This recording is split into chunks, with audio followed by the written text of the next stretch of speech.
ይሰቀል ልጁ ይሰቀል እያሉ ነው። አስክሬኑ በክብር ተቀብሯል። ብዙዎች ያለቀሱለት ብዙዎች የጮሁለት ወጣት ዛሬ ብዛት ባላቸው የአዲስ አበባ ወጣቶች በተገኙበት እንዲሁም ዘመድ ወዳጅ አዝማዶቹ ባሉበት አስክሬኑ በክብር ተቀብሯል። አዲስቷ ኢትዮጵያ ኦርቶዶክስ የሌላት ኦርቶዶክስ የተጠላባት ወይም በጣም ዝቅተኛ የሆነባት በምንም አይነት ፖሊሲ የማይታወቅበት ስለ ኦርቶዶክስ ምንም አይነት ድምጽ የማይሰማበት ሞታ አልሞተ ተብሎ የማይነገርበት መስጠት ያለመዱ በአብዛኛው በሰው ስጦታ ላይ ግን ፍርድ የሚሰጡ ብዙዎች ናቸው። ዘመናችን በጣም የሚገርም ነው። አንዳንድ ሰዎች ብር ከየት አመጡ የሚሉ ሰዎች አሉ።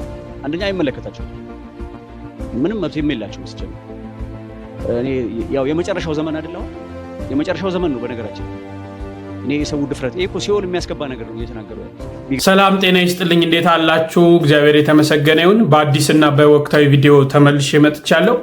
እንግዲህ ዛሬ የምንመለከተው ብፁዕ አቡነ ፋኑኤል እንግዲህ ዲሲና አካባቢው ሀገረ ስብከት ሊቀ ጳጳስ ወደ 120 ሚሊዮን ብር የሚገመት ቤታቸውን ለመቄዶንያ መስጠታቸው የሚታወስ ነው።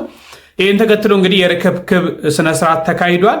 በዚህ ላይ እንግዲህ ብፁዕነታቸው ያስተላለፏቸው ጠንከር ያሉ መልእክቶች አሉ። በተለይ በቀረበባቸው ትችት አንድ ጳጳስ አንድ መነኩሴ ይህን ያህል ገንዘብ የሚያወጣ ቤት ከየት አመጣ የሚሉ ነገሮችን ተከትሎ ያነሷቸው ሐሳብ አለ። ቢንያም የመቄዶንያው ሌሎች ብፁዓን አባቶች ያነሱታል። እነዚህን አስመለክታቸዋለሁ። ከዛ ውጭ ደግሞ እንግዲህ አዲሲቷ ኢትዮጵያና ኦርቶዶክስ ተዋህዶ የሚሉ አንድ መምህር ያነሷቸው ሐሳቦች አሉ። በተለይ በአዲሲቷ ኢትዮጵያ ኦርቶዶክስ ተዋህዶ ቤተክርስቲያን አትፈለግም የሚሉ ነገሮችን አንስተዋል። ያን እንመለከታለን። ሰሞኑን እንግዲህ በአዲስ አበባ በተለይ በጉለሌ በተለምዶ ሽሮ ሜዳ አካባቢ በሚባለው ቦታ አንድ ወጣት እንግዲህ ፖሊስ ጣቢያ ላይ በ3 ጥይት በፖሊስ አባል እንደተገደለ ይታወሳል። ስርዓተ ቀብሩም ተፈጽሟል። አንዳንድ አካላቶች አሁንም ድረስ ፍትህ እያሉ እየጠየቁ ነው። ያን ማስመለከታችሁ ይሆናል። ሌሎችንም ነገሮች እናያለን። እስከ መርሃ ግብሩ ፍጻሜ አብራችሁን ቆዩ። ለብዙዎች ይደርስ ዘንድ ላይክ እና ሼር አድርጉት። እስቲ ዛሬ ላይኩ 1000 ይግባ።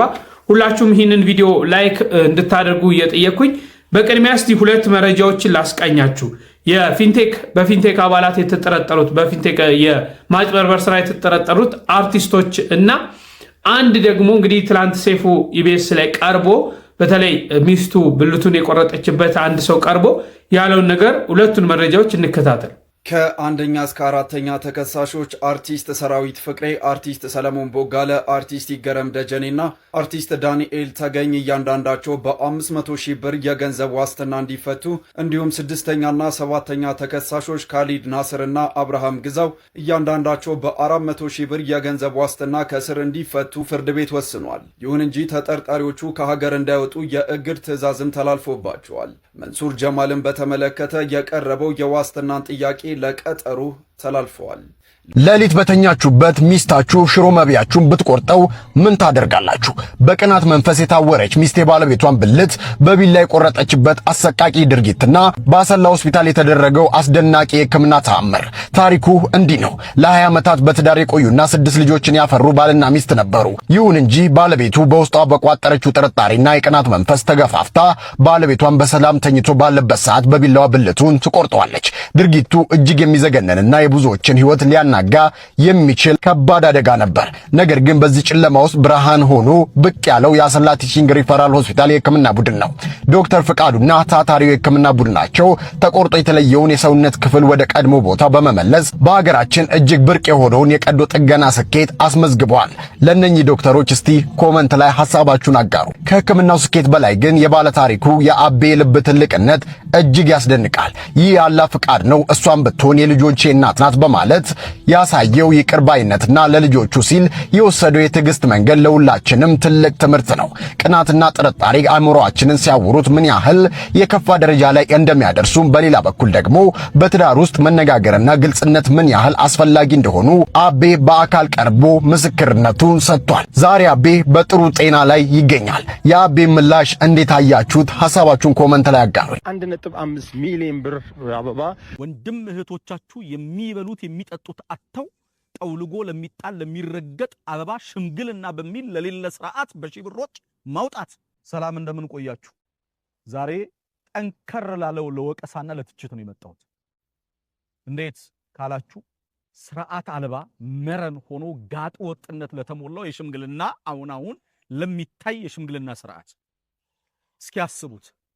ብዙ የተራበ የተጠማ የጎደለበት እያለ እናንተ ለሚጠወልግ ለሚረገጥ ተበጣጥሶ ለሚጣል አበባ የአበባ ነጋዴዎች ቅር ካላችሁ ምንም ማድረግ አልችልም። አበባ ብዙ ሺህ ብሮችን አውጥታችሁ መድባችሁ 10 20 30 40 50 ሺህ ብር መድባችሁ ስታደርጉ ሌላው የሌለው ሰው እንዳይጋባ እንዳያገባ ሽማግሌ እንዳይልክ በር እየዘጋችሁ ነው። እንዴትስ ደግሞ አስችሏችሁ አስጨከናችሁ? ጎረቤታችሁ ሰፈራችሁ ላይ ከልጇ ጋር ተርባ ዳቦ መብላት ያልቻለች እናት ተርባ እያለች እናንተ ለአበባ ያ ሁሉ ብር ማውጣት ከየት የመጣ ጭካኔ ነው? በእውነት ክርስቲያኖች ነን? ኢትዮጵያውያንስ ነን? ለሚረባውም ለማይረባው ሰው የሚበላው አጥቶ ለመጋባት ፈልገው የሚቆርቡበት ነጭ ልብስ ማሳፈያ አጥተው 10 ሺህ ብር እናንተ ብዙ ነገር ስታደርጉ ከዛ ደግሞ ይታለፍና ሌላ መረን ያለፈ ደግሞ ሌላ ድግስ ይመጣል። እሺ ያላችሁ ሰዎች ደገሳችሁ። እናንተ የሌለው ሰው ልጁን አይዳር አይደግስ። እናንተ የራሳችሁን ብቻ ነው የምታስቡት። ክርስትና ራስ ወዳድነት ነው። የናንተ በቃ ልባችሁ ከሞላ እናንተ ያላችሁን ሀብታችሁንም ምናችሁንም ዝምትናችሁን ካሳያችሁ ሌላው ገደል ይግባ ጥንቅር ይበል። ብዙ ሰው ተሳቆ እንዳይጋባ ሽማግሌ እንዳይልክ ገና አሁንማ ሽማግሌ ልልክ ነው ወይም ሽማግሌ ሊላክልኝ ነው ብላ አንዲት ልጅ ስታስብ የሚጨነቁና የሚሳቀቁ ወላጆችን እያፈራ ሽማግሌ ለመላክ ሲያስብ ገና ለገና የሚርቅ ስንት እህቶችና ወንድሞች ወጣቶችን ወደዚህ እንዳይመጡ መንገድ የምትዘጉ እባካችሁ መጽሐፍ ቅዱስ ሁሉ በአግባብና በልክ ይሁን ይላል።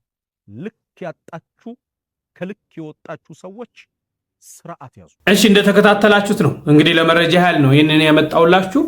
የቅናት መንፈስ ምን ያህል ወዴት እየወሰደ ወዴት መንገድ እያመራ እንደሆነ የምትመለከቱት ነውና በጣም አሳዛኝ ነገር ነው። በዚህ ደረጃ መቼም ባልና ሚስት አንድ ላይ አብሮ ሲኖር አንድ አካል አንድ ስጋ ናቸውና ይሄም የእግዚአብሔር ትእዛዝ ነው። ሰው ብቻውን ይኖር ዘንድ መልካም አይደለም። እንግዲህ ለአዳም በእሱን የምትመስለው ባሪያውና በመልኩ ሔዋን ተፈጥራ ተሰጥተዋለችና ዛሬም በምድር ላይ ስንኖር ያን ሰማያዊ የሆነውን እግዚአብሔር የባረከውን ትዳር ነው ይዘን የምንኖረው። በዚህ ትዳር ውስጥ ስንኖር እንግዲህ መከባበር፣ መነጋገር፣ መቻቻል እጅግ በጣም አስፈላጊ ነው። ይህን ተከትሎ እንዲህ አይነት ጥፋቶች መምጣት የለባቸውም ብዬ አስባለሁና የተደረገው ነገር እጅግ አሳዛኝ ነው። ሚስቶችም ባሎችም በቤታችሁ ስትኖሩ እግዚአብሔርን ከፊታችሁ አስቀድሙት። ከእንዲህ አይነት ክፉ መንፈስ እግዚአብሔር ሁላችንም ይሰውረን። ወደ ወጣቱ ጉዳይ እንለፍና ወደ መቄዶንያ ጉዳይ እናልፋለን። እንግዲህ የወጣቱ ስርዓተ ቀብር ተፈጽሟል። እንዲሁም ደግሞ ብዙዎች ድምፃቸውን እያሰሙ ይገኛል። ይሰቀል ልጁ ይሰቀል እያሉ ነው የሽሮ ሜዳ ወጣቶች። ነገሩ እንደዚህ ነው። ሽሮ ሜዳ ለስራ የወጣ ወንድማችን ወደ ስራ በነበረበት ሰዓት ከፖሊስ ጋር ግብግብ በመቅጠር ወደ ፖሊስ ጣቢያ ይሄዳል። ለ5 ቀን ከታሰረ ወዲያ የአባቱን መሞት ራሱ እስር ቤት ነበር ያሳለፈው። በጣም ልብ ይሰብራል። ከዛም በወጣ ማግስቱ ፖሊስ እንደገና ይጠራውና ወደ ፖሊስ ጣቢያ ይወስዱታል።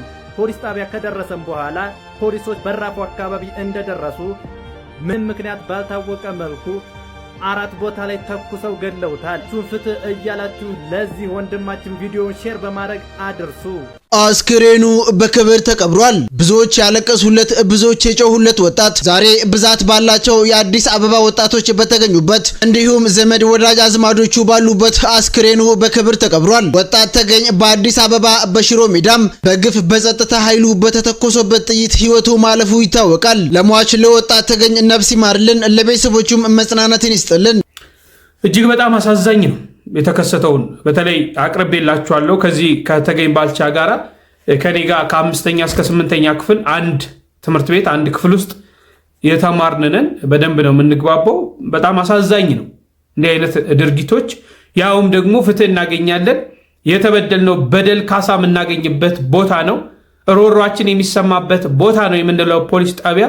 ፖሊሶች ካላስፈላጊ ነገር ይጠብቁናል ብለን የምናምነው ራሳቸው ስጋት እየሆኑ ሲመጣ እጅግ በጣም አሳዛኝ ነውና እንግዲህ እግዚአብሔር ነፍሱን ይማር፣ ለቤተሰቦቹም ለሚስቱም ለልጆቹም መጽናናትን ያድል ለማለት እፈልጋለሁ። እንግዲህ ወጣቱ አሁንም ቁጣውን እየቀሰቀሰ ነው። ይሰቀል፣ ይህንን ተግባር የፈጸመው ፖሊስ ይሰቀል፣ ፍትህ ይሰጠን እያለ ነው። እንግዲህ ፖሊስም ደግሞ ነገሩን እየመረመረ ወዲያው 3 አካላቶች አብረውት የነበሩትንም 3ቱን በቁጥጥር ስር እንዳዋለ ተገልጿልና ፍትህ መሰጠት አለበት ብዬ አስባለሁ። አስተማሪ የሆኑ ነገሮች ለምን ነገ ከነገ ወዲያ ህብረተሰቡ በፖሊስ መመካት ከእግዚአብሔር በታች መቼም በምድር ባለው ነገር በእነዚህ ኃይል ተስፋ እንዳያጣ እንዳይደረግ አስፈላጊው እርምጃ መወሰድ አለበት። ዛሬም ፖሊሶች የህግ አካላቶች ስጋት ከሆኑብን በጣም አስቸጋሪ ስለሆነ ወደ ስጋት ቀጠና ነገሩ እንዳያመራ በጣም አስተማሪ የሆኑ ነገሮች መወሰድ አለባቸው ብዬ አስባለሁ። እሺ ወደ ብፁዕ አቡነ ፋኑኤልና ወደ መቄዶንያ እንለፍ። እንግዲህ ብፁዕ አቡነ ፋኑኤል ወደ 120 ሚሊዮን ብር የሚጠጋ ቤታቸውን መኖሪያ ቤታቸውን በአዲስ አበባ የነበራቸውን ለመቄዶንያ ሰጥተዋል። እንግዲህ የቁልፍ ርክብክብ መርሃ ግብር ላይ ብፁዕነታቸው ያስተላለፉት መልእክት አለ። እንዲሁም ደግሞ ብፁዕ አቡነ ማርቆስም ያስተላለፉት መልእክት አለ። መቄዶንያ ደግሞ ዋና መስራች የሆነው ቢንያምም ያነሳቸው ሀሳቦች አሉ። እነዚህን ነገሮች እስቲ ላስቃኛችሁ። መስጠት ያለመዱ በአብዛኛው በሰው ስጦታ ላይ ግን ፍርድ የሚሰጡ ብዙዎች ናቸው። ዘመናችን በጣም የሚገርም ነው። ሶሎ ያለቀው ጫማውን የማይመጸውት በሰው ስራ ገብቶ መከራውን ያያል። 120 ሚሊዮን ብር አይደለም እኔ ሌላ ምንም ነገር የለኝም፣ የሚቆጠር ብር አይደለም እኔ ያለኝ። ይሄ ቤት በጊዜው ቅድም እንደሰማችሁት ነው 3.1 ሚሊዮን ነው የፈጀው። ይሄ ቤት ከ21 ዓመት በፊት እንግዲህ የነበረውን ዋጋ ታውቃላችሁ። ስለዚህ ብዙ ሲነገር ስለሰማን ይሄን እንድትረዱት ነው። እኔ ያስረከብኩት በጊዜው በዚህ በ3 ሚሊዮን ብር የተሰራ ነው። ዛሬ ግን ባለሙያዎች ገምተውት 120 ሚሊዮን ደረሰ። ይሄ ነው። የዛሬ 20 ዓመት ዶሮ ስንት ብር ነበረች? ዛሬ ስንት ናት? በቃ እንደዛ አስቡት። ይሄ ነው። እንቁላል ስንት ነበረ የዛሬ ዓመት? በቃ ይሄ ነው። ይሄ ነው የሆነው። ስለዚህ ይሄ ድርጅት እንዲሰራበት እንዲያገለግልበት ነው ያደረኩትና ይሄንን እንድትረዱልኝ እፈልጋለሁኝ። እግዚአብሔር አምላክ ቅዱስ ፈቃዱ ሆኖ በዚህ ዕለት ይህንን ቤት ለመቄዶንያ በጎ አድራጎት ማህበር ሳስተላልፍ እጅግ በጣም ደስታ ይሰማኛል። ልበ አምላክ ዳዊት እንዳለው ቅድም በላይ እንደጠቀስነው እግዚአብሔር ላደረገልን ስጦታ ሁሉ የምንከፍለው ሌላ የተለየ ነገር የለም። የእሱን ስጦታ በገንዘብ በሰው ኃይል በሌላም ልንለካው አንችልም። ስለዚህ እግዚአብሔር የሰጠኝን መልሼ ለራሱ ነው። ምክንያቱም ቅዱስ ቃሉ እንደነገረን እንዳስተማረን ድሆች የእግዚአብሔር መገለጫዎች ናቸው። በወንጌል ተጽፎ እንደምናየው በማቴዎስ 25 ላይ እንደተጻፈው ጌታ ተርቤ አላበላኸኝም፣ ተጠምቼ አላጠጣኸኝም፣ እንግዳ ሆኜ አልተቀበልከኝም፣ ታርዤ እያለ ይህን ሲዘረዝር ያ ያደረገው አካል የት አግኝተንህ ይህን ሁሉ እንደው በከንቱ ስለወደድከን ነው እንጂ እኛ መቼ አድርገን ብሉት አድርጋችሁታል። ለአንዱ ደካማ ያደረጋችሁት ለእኔ አደረጋችሁት። በተቃራኒው እነዚያ ደግሞ አንተ እኔ ነኝ ብለህ መጥተህ መቼ ከለከልንህ፣ በከንቱ ተከሰናለህ፣ ተወቅሰናለህ ባሉት ጊዜ ከመካከላችሁ ላለው ለአንዱ ምስኪን ያላደረጋችሁት ለእኔ ያላደረጋችሁም ነው ያላቸው። ስለዚህ ይሄ ቃል በተግባር መለወጥ የእያንዳንዱ ክርስቲያን ግዴታው ነው። ስለዚህ እኔ ይህንን ቤት ቅድም በመግቢያውም ወንድሜ አማኑኤል እንደተገለጸው አቶ አማሃም እንዳሉት ይሄ ቤት ሲሰራ እኔ አንድ መነኩሴ ነኝ። በዚህ ሁሉ ቤት ውስጥ ለመኖር አይደለም፣ ዓላማ ነበረው። ነገር ግን ያንን ዓላማዬን ይዤ በዚህ ለመኖር ግን እድሉን አላገኘሁም። ምክንያቱም ሀገረ ስብከቴ በውጭ ሀገር ስለሆነ እዚህ መቆየት አልቻልኩም። በዚህ ምክንያት ከዚህ ቤት የሚገኘው ገቢ ቅድም እንደተጠቀሰው ለበጎ ስራዎች ሲውል ኖሯል። ይሄ ቤት ጠቅላላ ስራው 3 ዓመት ነው የፈጀው። ከስራው በኋላ 19 ዓመቱ ነው። ይሄንን እንግዲህ ለማስተዳደር ለመምራት እኔ በቦታው ስለሌለው የኔን ስራ ወይም የኔን ሐሳብ የሚያስቀጥልልኝ አካል ያስፈልገኛል ብዬ ለረጅም ጊዜ ሳስብ ነበረ። በዚህ ምክንያት ይህንን ተግባር ያደረኩ። ብዙ ሰዎች አስተያየት ሰጥተዋል። የሁሉንም አስተያየት በአድናቆት በደስታ አስተናግዳለሁ። ለምን ይሄ ቤት ለገዳም ቢሰጥ፣ ለቆሎ ትምህርት ቤት ቢሰጥ፣ ለእንዲህ ቢሰጥ እያሉ መስጠት ያለመዱ በአብዛኛው በሰው ስጦታ ላይ ግን ፍርድ የሚሰጡ ብዙዎች ናቸው። ዘመናችን በጣም የሚገርም ነው። ሶሎ ያለቀው ጫማውን የማይመጸውት በሰው ስራ ገብቶ መከራውን ያያል። ሁሉም የጽድቅ ስራ ናቸው። እኔ ግን ይህን መረጥኩ። የመምረጥ መብት አለኝና ድሆችን የመደገፍ ነዳያን የመደገፍ የሚለው ላይ ልቤ ያደላ። ገዳም ጠልቻ አይደለም፣ መነኩሴ ነኝ። ግን ልቤ ያደላው እዚህ ላይ ስለሆነ ነው። ስለዚህ ልቤ ወደ አደላው በሺህ የሚቆጠሩ በጎ አድራጎት ድርጅቶች አሉ። ሁሉም ግዴታቸውን እየተወጡ ነው። ከነዚያ ሁሉ ደግሞ በመቄዶንያ ላይ ልብ ያረፈ ሰው ገበያ ሄዶ የሚገዛው ልብ የወደደውን አይኑ የወደደውን ነው። ስለዚህ ልቤ ስለወደደ ለመቄዶንያ ሰጠው እንጂ ያ ማለት ሌሎቹ ስራ ላይ አይደሉም ማለት አይደለም። ግን ሁሉን መሆን አይቻልም። ጥቂት ሰዎች ደግሞ ምን አለ ቤቱ ተሸጦ ለዚህ ይሄን ያህል ሚሊዮን ለዚህ ይሄን ያህል ሚሊዮን ብታካፍላቸውስ የሚል አስተያየትም ሰምቻለሁ። ያ አይደለም ፍላጎቴ። እኔ ሰው ነኝ፣ አልፋለሁ። ልጅና ህንፃ ስም ያስጠራል። ስለዚህ ይሄ ህንፃ የኔ ስም መኖር አለበት። ነገ ስሞት እንደተባለው እኔ ልጅ የለኝም። ስለዚህ ይሄ ህንፃ ለአንድ ድርጅት ተሰጥቶ ያ ድርጅት እንዲጠብቀውና ታሪክ እንዲሆን ነው። በዚህ ምክንያት ነው የተመረጠው። ቅድምም ተነግሯል። 120 ሚሊዮን ብር አይደለም፣ ሌላ ምንም ነገር የለኝም። የሚቆጠር ብር አይደለም እኔ ያለኝ። ይሄ ቤት በጊዜው ቅድም እንደሰማችሁት ነው 3.1 ሚሊዮን ነው የፈጀው።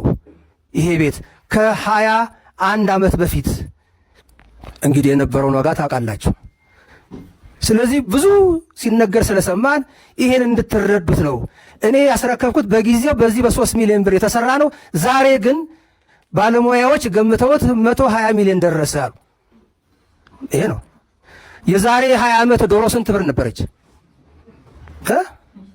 ዛሬ ስንት ናት? በቃ እንደዛ አስቡት። ይሄ ነው።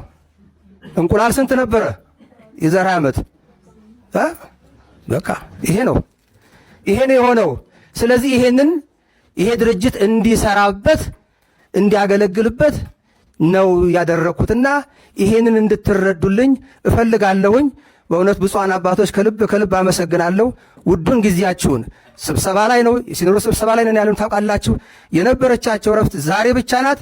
ይህችን ግን መስዋዕት አድርጋችሁ እኔን ወንድማችሁን የኔ ስራ የእናንተም ስራ መሆኑን አምናችሁ ይሄም የእናንተንም ኃላፊነት የጋራ ኃላፊነታችን ነው። ይህንን ለመወጣት ውድ ጊዜያችሁ ስለሰጣችሁኝ እያመሰገንኩ ክቡር ዶክተር ቢንያም የቤቱን ሰነድ ካርታ እንድትረከብልኝ ከብፁዕ አቡነ ዲዮስቆሮስ በትህትና ጠይቃለሁ። ይሄ የቤቱ ካርታ ነው። ይህን ሰነድ ብፁዕነቱ ያስረክቡልኝ። እሺ፣ ከዚህ በመቀጠል የቤቱን ቁልፍ አስረክባለሁ። ይህ ቁልፍ የዚህን የመቄዶንያን ይህን ቤት በር የሚከፍት ብቻ ሳይሆን ለምጽዋት የተቆለፉ ልቦችን የሚከፍት ቁልፍ ነው። ይህ ቁልፍ ልባቸው ለፍቅር፣ ለሰላም፣ ለአንድነት ለተቆለፈባቸው ሁሉ ልቦናቸውን የሚከፍት ቁልፍ ነው። ይህ ቁልፍ አንደበታቸው እንደመጣላቸው ክፉን ለሚናገሩ ዘመኑ የመርገም ዘመን ነውና የስድብ አፍ ይሰጣቸዋል እንዳለው እነዚህ አፎች ለሰላም እንዲከፈቱ የሚያደርግ ቁልፍ ነው። ስለዚህ ይህንን ቁልፍ ብፁዕ የሲኖዶስ ዋና ጸሐፊ ለክቡር ዶክተር ቢንያም እንዲያስረክቡልኝ በትህትና ጠይቃለሁ። እግዚአብሔር የሌላው አሉባልታውን ለሱ ምን ለሌላ ነው እንጂ ክርስቶስ ቆይ እንደው ጋኔን አለበት ተብሎ የለ ቆይ እንደው ሲያስቡት አሁን ለገዳሙ ለትምህርት ቤቱ ገዳሙ ለዛፉ ነው ለምን ለሰው አይደል እንደሚሰጥ እኒህ ለሀገር የወደቁ የደከሙ ስንት ሀገር ያለሙ አረጋውያን ተቀምጠው ወይ ትምህርት ቤት ምን ሊደረግ ነው? በጎ ስራ ሊማራል እንዴ ሰው? እና ይሄ በእውነቱ እኔ እንደውም አልጠበኩም። እሱ ላይ ይሄ ምንም አቧራ ነው ማራገፍ ነው እንጂ እንደ የትኛው ሐዋርያ ነው መችስ ክፉ ሰርቶ አይደል እስከ ሞት እኮ። እና ይሄ ምንም በእውነቱ ባይባሉ ነው። አሁን ይሄ የእውነቱ ትርጉም ነው እኮ። ሌላ ክፉ ነገር እኮ ቢነገር አንድም በሚዲያ አይወጣም ነበር፣ አይወጣም። እና እናንተ ባለሚዲያዎችም እባካችሁ ተው። አዎ ጥሩ ነገር አስተላልፉ። እንደው የምትሰሙ በውጭም በውስጥም እርግማን ነው ይሄ። በሰው ቤት ገብታችሁ እንዴ እንደው ለእናንተ ወይም ከሆነ መቄዶንያ ግቡና አብራችሁ ተረዱ። በእውነት ሌላ ምን ይባላል? እኔ እንደዚህ ነው የተሰማኝ በእውነት። እንዴ ወበዝ ምን ነካችሁ በእውነት? እንደው እንዲህ ያለ አባት ይጨምርልን፣ እድሜ ይስጥልን። እንደው ሁሉንም ብሎ ሞራል ይሰጣል እንጂ እርግማን ሰው በሰጠው አበበ በጠጣ እንዲያው ገሌ ሰከረ እንዴ! በጣም ነውር ነው በእውነቱ። ይሄ እኮ የቤተ ክርስቲያኑ የመጀመሪያ ስራ እኮ ነው። መቼስ ከክርስቶስ ትምህርት ውጭ የቤተ ክርስቲያን ስራ እኮ የለም። ኋላም እኮ መንግሥተ ሰማያት ሂዱና ነው የሚልበት ቃል ብራብ አበላችሁ ነው፣ ብጠማ ጠጣችሁ ነው፣ ብራቆት አለበሳችሁ ነው። እንዲህ ሌላ ምን ቃል አለ በእውነቱ? እና ይህን አስተውሉ ወጣቶች። አዎ እና ስለዚህ እኔ አላበዛም በእውነቱ። ብዙ መናገር አልቸገረንም፣ ትንሽ መስራት ነው። አሁን በጣም የተቸገርነው የሚዋራ አልጠፋም፣ ግን የሚሰራ የለም። እና ስለዚህ አባታችን ይህማ የቅዱሳን ሌላ ምን የትኛው ሐዋርያ ነው ክፉ ሰርቶ መከራ የተቀበለ እንዴ? ደግ ሰርቶ አይደል እንዴ? ይህማ ዝም ብለው እንደው ታንኪው እያሉ መቀበል ነው ያለበት። እና በእውነት መኩሪያችን እንዲያው ምሳሌያችን ክርስቶስ ከኔ ተማሩ ብሏል። እኛ ደግሞ በእውነት ከሱ እንድንማር ብፁዓን አባቶች አበው ሊቃነ ጳጳሳት በረከታችሁ ይደርብኝ። ዛሬ ሁላችሁም እዚህ የተገኛችሁ በሙሉ በጣም እናመሰግናለን። ሊቀ ጳጳሳት፣ የቤተክርስቲያን አባቶች፣ ሁላችሁም የሚዲያ አካላት እዚህ ስለተገኛችሁ በጣም እናመሰግናለን። የዛሬው ፕሮግራም ያው የመቄዶንያ ፕሮግራም ነው። ብፁዕ አባታችን እንደዚህ አይነት ሀሳብ አልነበራቸውም። በ21 በእመቤታችን ቀን በውልና ማስረጃ ሰጥተው ሊሄዱ ነበር የፈለጉት። እኛ ግን በጣም አስቸግረናቸው ያው ሌላም ሰው ደግሞ ምሳሌ ይሆናል ሰዎችም ይሄን አይተው ያደርጋሉ ብለን ነውና እኔንም አመሰግናለሁ እሳቸው። ዛሬም ይሄ ፕሮግራም የተደረገው ባለፈው ላይቭም ሁሉ ነገር የመቄዶንያ ሀሳብ ነው።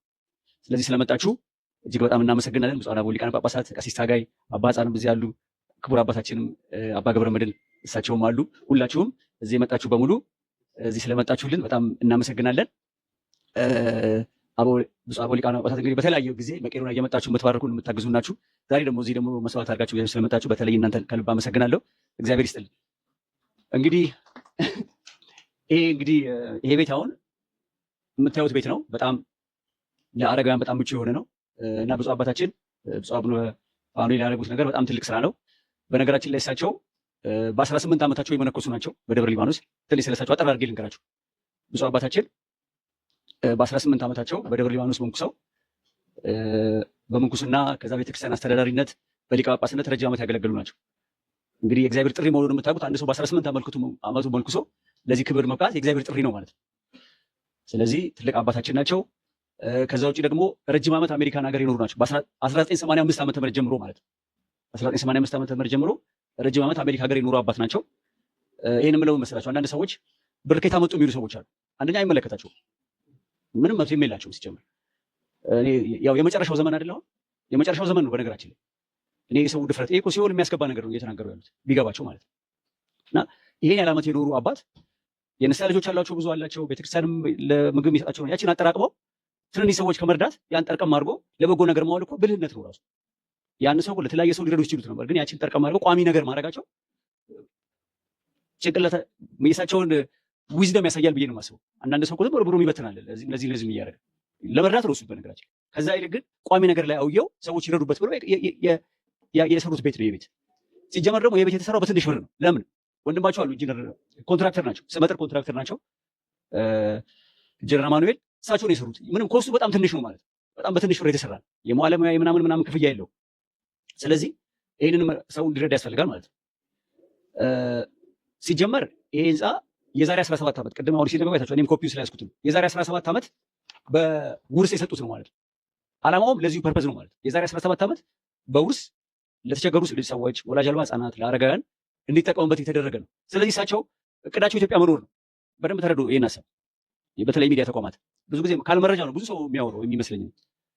ለምሳሌ እሳቸው ይሄንን ነገር ለማድረግ እዚህ መኖር አለባቸው። ይሄ የተቋቋመው እርዳታ ለማድረግ ነው። ይሄ ቤት የተሰራው ነገር ግን ያን እርዳታ ለማድረግ በአጋጣሚ በተለያየ ጊዜ ካለ ፍላጎታቸው ውጪ እየተመደቡ እየሄዱ ስለሆነ ያን ነገር የሚያስቀጥል ተቋም ፈለጉ ማለት ነው። ስለዚህ የጀመሩትን የበጎ ተግባር ለማስቀጠል እዚህ ስለሌሉ ማለት ነው ሀሳባቸው እዚህ እየኖሩ አብረው እየኖሩ ልክ እንደ መቄዶንያ ማገዝ ነበር የፈለጉት። ያን ነገር አልቻሉም ማለት ውጪ ነው የሚኖሩት። ስለዚህ ምን ማድረግ አለባቸው? አማራጭ የላቸውም። ለበጎ ተግባር ሰጡ ለመቄዶንያ ማለት ነው። ስለዚህ በዛ ምክንያት ድሮም በነገራችን ላይ መቄዶንያ ከተቋቋመ ጀምሮ ይባርኩናል፣ ይመጣሉ፣ ያግዛሉ፣ በየጊዜው ያግዛሉ እና ከቤት ኪራዩ እኛ ራሱ እንጠቀም የነበርን ሰዎች መቄዶንያ ማለት ነው። ስለዚህ ዛሬ ደግሞ ኪራዩ ቀርቶ በቋሚነት ሰዎች እንረዳበት ስለተፈለገ የተሰጠን ማለት ነው። ስለዚህ ይሄን ነገር ሰው ሊረዳው ይፈልጋል ማለት ነው። ቅድም አባታችን ሲያወሩ ነበር። ለምሳሌ ለገዳማት ለቤተክርስቲያን እንደዚህ የሚሉ ሰዎች አሉ። ለምሳሌ ቅዱስ ዮሐንስ አፈወርቅ ምንድን ነው ያደርገው? መጀመሪያ ገና ፓትርያርክ ሲሆን ቤተክርስቲያን የነበረው ወርቅ ሸጦ ለድሆች ሰጥቷል። ከዛ በኋላ ሰዎች ምን አሉት? ጭራሽ ሌባ ነው። ማን? ቅዱስ ዮሐንስ አፈወርቅ ነው። አይገርማችሁ? ሰዎች የቤተክርስቲያንን ወርቅ ሸጦ ለድሃ ስለሰጠ ማለት ነው። እንግዲህ ቅዱስ ዮሐንስ አፈወርቅን ሌባ ያለ ሰው ምን ትላላችሁ? እንግዲህ እሳቸው ደግሞ ከዛ አልፎ የራሳቸው ነው ደግሞ ሰዎች ልጆች ሰጧቸውን ምሳሌዎቻቸው ያንን ለእርዳታ ድርጅት ቢያደርጉ ይሄ ምንም የሚገርም አይደለም ማለት ነው። ጭራሽ የቤተክርስቲያን እኮ ነው ለድሃ የሰጠው የቤተክርስቲያንን ሀብት ማለት ነው። እሳቸው ደግሞ ራሳቸው የሰሩትን ለድሃ ነገር መጠቀማቸው የቤተክርስቲያን ሀሳብ ነው። ቤተክርስቲያን ሊረዳው የሚገባው ጉዳይ ነው። በነገራችን ላይ አረጋውያንን የተቸገሩ ሰዎችን ቤተክርስቲያን ራሱ ሊያገዙ የሚገባው። ስለዚህ ለቤተክርስቲያን ይስጡ ምናምን የሚለው ነገር እኔ ለምሳሌ ህንፃ ቤተክርስቲያን ከመሆን ህንፃ ስላሴ እንርዳ ካሉ የተሻለ ሀሳብ ነው ብዬ ነው የማስበው። ቅዱስ ዮሐንስ አፈወርቅም ያንን የሚያስተምረው እኔ የማውቀው ማለት ነው። ብዙ ጊዜ ድሆች እርዱ እያለ ነው የሚያስተምረው። ቤተክርስቲያን መስራትም ጥሩ ነው። ይሄ ግን የበለጠ እንደሆነ ነው እንግዲህ የማውቀው እውቀት ይሄ ነው። ለምሳሌ ብታይቁኝ። ስለዚህ ሰዎች የእግዚአብሔርን ስራ ከማድነቅ በፈቃድ እግዚአብሔር ያደረጉትን ነገር ማመስገን ሲገባ አላስፈላጊ ንግግር ማለት ነው። አንደኛ የመጨረሻው ዘመን ላይ ነው ያለ። አንድ ሊቀ ጳጳስ እንዴት ሰው እንትን ይላል? ትንሽ እንደው ሰው አያፍርም እንዴ? ይሄ እኮ በጣም ከባድ እኮ ሲሆን የሚያስገባ ትልቅ ወንጀል እኮ የቤተክርስቲያን መሪ የክርስቶስ ተወካይ ማለት ነው አንድ ሊቀ ጳጳስ ማለት እንደው ሌላውን ተውትና ማለት። ስለዚህ ይሄ ነገር በጣም ሊሻሻል የሚገባው ይመስለኛል። አባቶችም በዚህ ጉዳይ ብታስተምሩበት ጥሩ። አንዳንድ ጊዜ እኮ ጥሩ አለማድረግ ይሻላል። ጥሩ አደረግን ብሎ ከማውራት ምንም የማይረዳ ሰው ይሻላል። ምንም ቤተክርስቲያን ምንም ንሆ የሌለው ሰው ንሆ አለኝ ብሎ ከሚያወራው ሰው ምንም ከሃዲው ሊሻል ይችላል። በተግባር እኮ እያሳየ ነው። ስለዚህ ይሄ ነገር ትክክል ስላልሆነ ሊታረም ስለፈለኩ በጣም የሚያናድድም ጉዳይ ስለሆነ ማለት ነው። በነገራችን ላይ እሳቸው ባለፈው ላይቭ ራሱ ብፁዕ አባት ስጦታ አለው ሲባል እኛ ነን ያለው። የኛ ቴክኒክ ሰዎች ሰው እንዲሰማ ስለሚፈልጉ ያው የሚዲያ ሰዎች ነው በግድ ላይቭ ላይ ያቀረብናቸው። ዛሬም ፕሮግራሙ የመቄዶንያ ፕሮግራም። ስለዚህ ብፁዕ አባታችንን እጅግ በጣም እናመሰግናለን። ይሄ ስጦታ እንግዲህ ያው አቡነ ፋኑኤል መቄዶንያ ቅርንጫፍ ተብሎ ተሰይሟል ማለት ነው እና 56 ቅርንጫፍ ነበረን። ይሄኛው ትንሽ ኢሞሽናል ሆኜ ነው ቅድም ይቅርታ 57ኛው የመቄዶንያ ቅርንጫፍ ይሆናል ማለት ነው። እንግዲህ ብፁዕ አባታችንን ቃሎትን እንፈጽማለን፣ እርስዎን ደስ እናሰኛለን። በዚህ ቦታ ላይ በጣም የተጎዱ አረጋውያንን አባቶች፣ እናቶችን በማስገባት እርስዎ ያሰቡትን የተመኙትን ነገር ለማድረግ ቃል እንገባለን። በተለይ ባለቤቴ ደግሞ በዚህ ስራ ከኔ የተሻለች ስለሆነች በእርግጠኝነት እርስዎን ደስ እንደምታሰኙ በጣም የተቸገሩ ሰዎች እየኖሩ ሀሳቦት መጀመሪያም ቤት የሰሩበት ዓላማ ስለሆነ በጣም የተጎዱ ሰዎች እርስዎን የሚያስጠቅሙ ሰዎች ገብተው እርስዎ ደስ እንዲሉ ግዴታችንን እንወጣለን ማለት ነው። እንግዲህ መቄዶንያ እንደምታውቁት የተለያዩ ሰዎች ድጋፍ ያደርጋሉ፣ በገንዘብ በስጦታ በአይነት እንደዚህ። ግን ዛሬ እንግዲህ 14 ዓመት እየሆነ ነው መቄዶንያ። በዚህ በ14 ዓመቱ እንግዲህ ይሄ ትልቁ ስጦታ ነው። ትንሽ ቤቶች እንደዚህ ነገር ሰዎች ያግዛሉ። ግን ይሄን የሚያክል ትልቅ ቤት እንግዲህ በትልቅ ድርጅቶች ነው እስካሁን፣ እሱም ኢትዮጵያ ንግድ ባንክና ኢትዮ ቴሌኮም ሊሆኑ ይችላሉ ይሄን ስጦታ የሰጡት እንጂ በግለሰብ ደረጃ በአንድ ሰው ማለት ነው። ይሄ ለመቄዶንያ በመቄዶንያ ታሪክ እንግዲህ ትልቁ ስጦታ ይሄ ቤት ነው ማለት ነው። እንግዲህ እንደተከታተላችሁት ነው ብፁዕነታቸው ሰፋ ያሉ ነገሮችን አንስተዋል። ራሳቸው የእርዳታ ድርጅት ከፍተው በዚሁ መስራት እንደሚፈልጉ ገልጸው ነገር ግን ካላቸው ሀገረ ስብከት አንጻር ያ ነገር ምቹ ስላልሆነ ለዚህ በጎ ዓላማ እንዳዋሉት ተናግረዋል። የተነሳባቸውንም የተለያዩ ትችቶች መልስ ለመስጠት ሞክረዋል። እንግዲህ ይሄ ቤት ረዥም ዓመት ሆኖታል ከተሰራ በ3 ሚሊዮን ብር እንደተሰራና ዛሬ ያሉት ባለሙያዎች ቤቱን ሲገምቱት በገበያ ዋጋ ወደ 120 ሚሊዮን የሚጠጋ መሆኑ ገልጸው ይሄ ለበጎ ዓላማ መዋል አለበት የሚሉ ነገሮችን አንስተው ከዚህ ከትችት ዓለም ወጥተን በጋራ መስራት አለብን። ሶሎ ያለቀ ጫማውን እንኳን መለገስ ማይፈልግ አካል እንዲህ አይነት ነገሮችን ያቀርባል የሚሉ ሰፋ ያሉ ነገሮችን አንስተዋል። ብፁዕ አቡነ ማርቆስም እንግዲህ ተከትለው ይሄን እንዳዋራ ነው መነሳቱ እንደውም አይግረሞት ባይነሳ ነበር ብለው በርቱ አይዞት የማለት የሚል ለሌሎችም ደግሞ አስተማሪ የሆኑ ነገሮችን መልእክት አስተላልፈዋል። ቢኒያምም እንግዲህ ሰፋ ያሉ ሀሳቦችን አንስቷል። እንግዲህ ከግለሰብ ደረጃ እንዲህ አይነት ቤት ለመቄዶንያ ሲሰጥ የመጀመሪያ ጊዜ እንደሆነም ገለጻ አድርጓል ማለት ነው። እንግዲህ አዎ በምድር ብፁዓን አባቶችም ይሁኑ ማንም የቤተክርስቲያን አገልጋይ ሲኖር በተለያየ መንገድ ሳንቲም ሊያገኝ የዕለት ጉርሱን ሊያገኝ ይችላል። ከዛ ሳንቲሞች ደግሞ እያጠራቀማ የተለያዩ ነገሮችን ሊያደርግ ይችላል። እንግዲህ የብፁዓን ሊቃነ ጳጳሳት ንብረታቸው ከሞቱ በኋላ ቅዱስ ሲኖዶስ ያንን ነገር ንብረቱን ወደሚመለከተው ወደ ቤተክርስቲያኒቷ እንደሚያስገባ ነው። ከዛ በፊት ግን ራሳቸው ሲኖሩ በአካል የሚያደርጉትን ያደርጋሉ ማለት ነው። እንግዲህ ይሄ ስጦታ የተሰጠው በርካታ ብፁዓን ሊቃነ ጳጳሳት ባሉበት ነው። እንዲሁም ደግሞ በጊዜው ያሉት የቅዱስ ሲኖዶስ ዋና ጸሐፊ የሊቃነ ጳጳሳቱ ንብረት የተለያዩ ነገሮች በቀጥታ ስለሚመለከታቸው የሲኖዶሱ ጸሐፊ ብፁዕ አቡነ ዲዮስቆሮስ በተገኙበት ነው ይሄ የተደረገው። ነገ ከነገ ወዲያ ማንም ብፁዕነታቸው ከዚህ ዓለም ድካም እንኳን ቢያርፉ ማንም መጥቶ እንዲህ ነው ቢል ምንም ማለት እንደማይችልና የቤተ ክርስቲያኒቷ የመጨረሻ አካላቶች የሚመለከታቸው አካላቶች ተገኝተው ይሄንን ስጦታ ሰጥተዋል ማለት ነው። እንግዲህ ስጦታው ይበል የሚያሰኝ ነው። ለአረጋውያኑ አቅመ ደካማ ለሆኑት ይህንን ማድረግ እጅግ የሚያስደንቅ ነው። የሚያስመሰግናቸውም ስራ ነው ብዬ አስባለሁ። ሌሎቹም በዚህ ተግባር ላይ ቢሳተፉ መልካም ነው ብዬ አስባለሁ።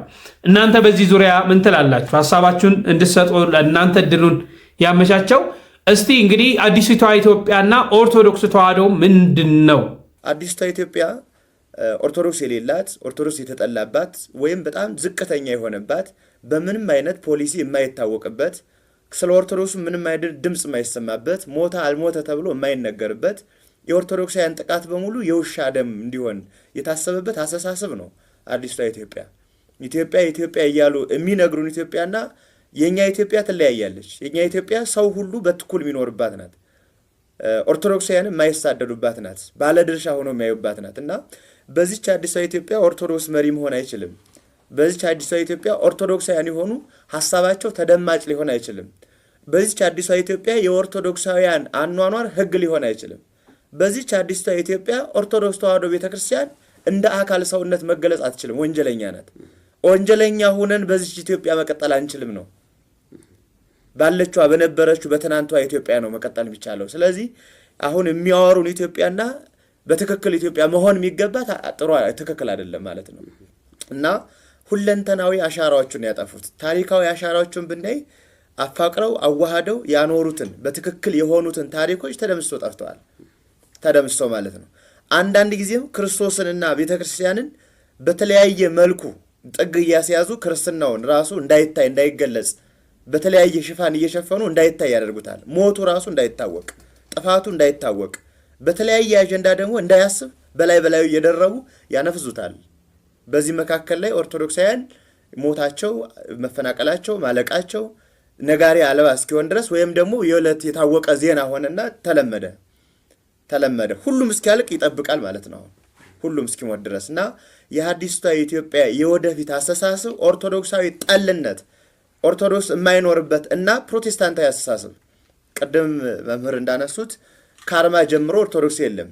እኛ ሀገር ላይ የብልጽግና ወንጌል ነው አርማው የሆነው ሀገሪቱ ላይ ያለው ፓርቲ አርማ ያደረገው ማለት ነው። ለምንድን ነው ይህን አርማ ያደረገው? ምልክት የለም ወይ? ሀገራዊ ምልክት፣ የሚያግባባ ምልክት የለም ወይ? ሃይማኖታዊ ስለሆነ ነው ማለት ነው። ሃይማኖታዊ መንግስት ከሆነ ደግሞ ሌሎቹን ሊያጠፋ የሚችል ነው የሚሆነው ማለት ነው። ተዋሕዶ ኦርቶዶክስ ቤተክርስቲያን በዚህ መካከል ልትገለጽ ልትታይ የምትሆን አትችልም። ወንጀለኛ ነው ልትሆን የምችለው። በጎን ህገ መንግስት ነው፣ በጎን ግን ስታየው የፍላጎት ስብከት ነው እየተደረገ ያለው ማለት ነው። ሃይማኖታዊ መንግስት አይነት ነው ምስረታው ማለት ነው። ምክንያቱም ቤተክርስቲያን ለእድገትም ማነቆ ናት፣ ለለውጥ ማነቆ ናት። ኦርቶዶክስ ተዋሕዶ ቤተክርስቲያን በቃ ካፒታሊዝምን አታስፋፋም፣ ገንዘብ እንዲህ ታባክናለች ብሎ ተሳለበት። ለዚህ ደግሞ የሚመቸው ጥሩ የሚሆነው ወደፊቷን አዲስቷን ኢትዮጵያ ለመገንባት ፕሮቴስታንቲዝም ነው የሚያመቸው ወደሚል ሀሳብ ማሰልጠኛ አድርገው እያሰለጠኑ ነው። በዚህ ነው ካድሬው ይሰለጥናል፣ ይሄን ያስባል። ይሄን ያሰበ ሰው ደግሞ ኦርቶዶክስን ያሳድዳታል፣ ልጆቿን በመግደል ያምናል። ስለመበልጸግ አንዱ ኦርቶዶክስን ማጥፋት ነው ብሎ ወስዷል ለማደግ። ስለዚህ ይሄንን አስተሳሰብ ወስደን ስናየው የወደፊቷ ኢትዮጵያ የኛ ኢትዮጵያ አይደለችም ማለት ነው። ያሰባት ኢትዮጵያ ኦርቶዶክስን አትወክልም። ኦርቶዶክስ የለባትም ምንም አይነት። በሁሉም ነገር ኦርቶዶክሳውያን ተገለው ነው ያሉት። በኢኮኖሚ ዘርፋቸው፣ በአሰራራች፣ በሁኔታ፣ በታሪክ፣ በትምህርት፣ በካሪኩለም፣ በስነ መንግስት፣ በአስተሳሰብ ኦርቶዶክሳውያንን በማግለል ላይ የተመሰረተ ሀሳብ ነው እና የአሁኗ ኢትዮጵያ የምትባለዋ ኦርቶዶክሳውያን የሚሞቱባት፣ የሚጠሉባት፣ የሚፈናቀሉባት፣ ያፈሩት ቤት ንብረት የሚወረስባት፣ ቢሞቱ የማይጠየቁባት፣ እንዲያውም ኦርቶዶክሳውያን ራሱ ወንጀለኛ ሆነው የሚጠየቁባት ብዙ ማስረጃዎች ስላሉ ማለት ነው። ቤተክርስቲያን ለምን ትሞገሉናላችሁ ሲባል ለምን እንዲህ ትላላችሁ ተብሎ ለምን የሚጠየቁበት የሚታሰሩባት ኢትዮጵያ ናት ማለት ነው። እንግዲህ መምራችን ሰፋ ያለ ሐሳብ አንስተዋል። አዎ ዛሬ ያለውን ስንመለከት ኦርቶዶክስ ተዋሕዶ ቤተክርስቲያን ባይዘዌ ኢትዮጵያን ያቆየች ይቺ ቤተክርስቲያን ናት። ይቺ ቤተክርስቲያን ባለውለታ ናት። ይቺ ቤተክርስቲያን ትናንት ምንም ባልነበረ ሰዓት ፊደል ቀርጻ ቀለም በጥብጣ ያስተማረች ቤተክርስቲያን ናት። ብዙ ዋጋ ሊከፈልላት፣ ብዙ ነገር ሊደረግላት የሚገባት ቤተክርስቲያን ናት። ዛሬ ሀገራችን ላይ ግን ቤተክርስቲያኒቷ ወዴት እየሄደች ነው? ሃይማኖቷ ወዴት እየሄደች ነው? ምን ያህል እየተገፋች ነው የሚለውን እናንተ ስለምታውቁት ለእናንተ ልተው። ግን ኢትዮጵያ ኦርቶዶክስ ተዋሕዶ ቤተክርስቲያንን ትታ ኦርቶዶክስን አስወጥታ ይቺ አዲሲቷ ኢትዮጵያ መኖር ትችላለች? ታሪክስ ይኖራታል? እንግዲህ መቼም እውነተኛ ስለሆንን የተለያየ ፈተና ጫና ይበዛብናል። እግዚአብሔር እውነተኛ አምላክ ስለያዝን ደግሞ ለጊዜው እኛ በዘመኑ ያለን ኦርቶዶክሱ ያለን እንፈተን እንችላለን እንጂ ቤተክርስቲያኒቷን ማጥፋት አይቻልም። አይደለም ዛሬ ትላንትና የወዲት ጉዲት እነ ግራኝ አህመድ ብዙ ሞክረዋል፣ ብዙ ጥረዋል። ሊያጠፏት አይደለም ካለችበት ነቅነቅ ሊያረጓት አልቻሉም። መቼምም ደግሞ አይችሉም። ይህን በደንብ ልናምን ያስፈልጋል ብዬ አስባለሁ። እንግዲህ ለዛሬ ያስኩት ይሄ ነው። በሌላ ጊዜ እስክንገናኝ ቸር ቆዩልኝ።